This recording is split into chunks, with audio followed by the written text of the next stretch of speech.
Is it rolling? Is it ticking away? Okay, what do you guys, talk to me about slope. Have you heard the word slope before in your math lives? Never. Yeah.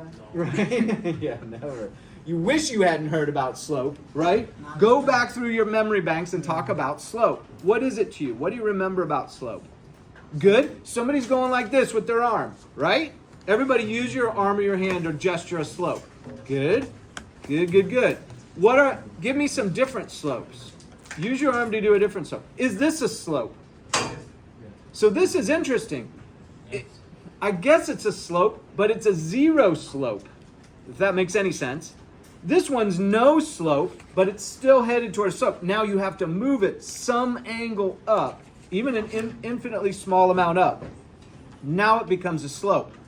Why? Because slope, the classic definition, how many have heard rise over run? Oh, right? Man, if you had, depending on your middle school math teacher, they might have drilled that into your head. Okay, rise over run. What? Use your hand to gesture rise. What is, show me rise with your hand. Okay. Okay, I'm seeing this kind of thing, right? I'm seeing this. And rise is actually, if you're here and you rise, it goes to here. Fair enough? You're headed up or down in this direction. What kind of rise would this be? Positive. Is there a negative rise? Yeah, there's, which sounds so weird. A negative rise just reverses it to this, right? You can go down. And think of the surface of the ocean, right? Without a negative rise, you have nowhere to go but up. And that would be up toward the sky, right? But we know there's, which is higher? The mountains on the earth or the caverns in the ocean? What's the cavern? The reverse mountains. Think of a reverse mountain. Think of an upside down mountain in the ocean. Yeah, the upside down mountains in the ocean are taller, so to speak, or deeper in that case, than the highest peaks above the land, which is crazy, right? Like the Mariana, is it Mariana Trench? Yeah, right? Where all kinds of things exist. Some of it we've never seen before as humans. Some of it we have not been down to the deepest depths, which that's why you always have those sci-fi movies where something's trapped. You know, the under ocean drilling rig releases some creature that we didn't know existed down there, which was down near the warmth of the center of the earth, right, where the molten lava is. Who released it? Right? It's a sci-fi movie. I'm sure. I'm sure there's 2 or 3 or 4 of them, right? Anyway, okay. So slope. Back to slope. Rise over run. So rise is up and down. Show me run then. What would you gesture for run? What would be run in this context? Yep. People are going like this, right? And we define going from left to right as positive. It's just a definition. We came up with that definition, we being people. We just decided if you go from left to right, it's positive. If you go from right to left, it's negative. Just to give a direction. In that context, sign, like positive or negative, defines direction, right? And you know this already. If you're on the top of the water, okay, you're swimming in the ocean. What do I want to say? I want to say, rise over run. I want to say, the idea that sign is direction. I lost my train of thought. I'm sorry, you guys. Okay, you're swimming in the ocean, and you say that you want to go up. Would you call it positive or negative? Positive. Positive. And so the positive defines a direction. Are you with me? And then if you said, I'm swimming on the ocean, and I wanted to go down, you would define it how? Negative. The negative tells us which direction to go. Are you with me? The same thing for the run. If you're going from left to right, that would be a positive. And when I do it from my perspective, right? Let's do it from your perspective. Here, if it's our quadrant system, right? Our Cartesian coordinate plane, which is an elaborate way of saying, if I'm here in the middle, I'm at the origin. If I go to the right, it's positive. If I go to the left, it's negative. If I go up, it's positive. If I go down, it's negative, right? So those directions kind of make sense to us just in terms of a definition. And why did we define it that way? So that we all can talk the same way. Okay, go to this one. Talk about slope triangles. Why do slope triangles show up with Pythagorean?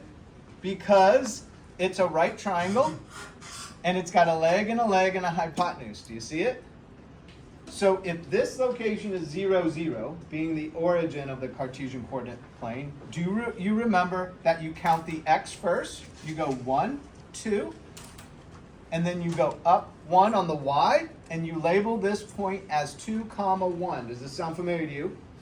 Right? And I'm going back some stuff without much review. I'm just throwing it back on you. But I'm thinking you know this system. Does this sound familiar?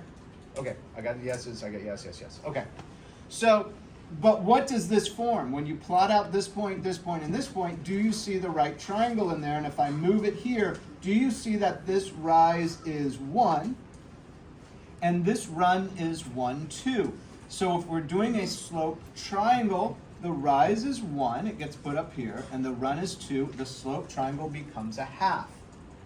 Pretty simple, or at least sound familiar, maybe, in terms of your new slope. Now you know slope triangles, right? Now, the interesting thing about slope triangles is they're not negative. They don't define direction.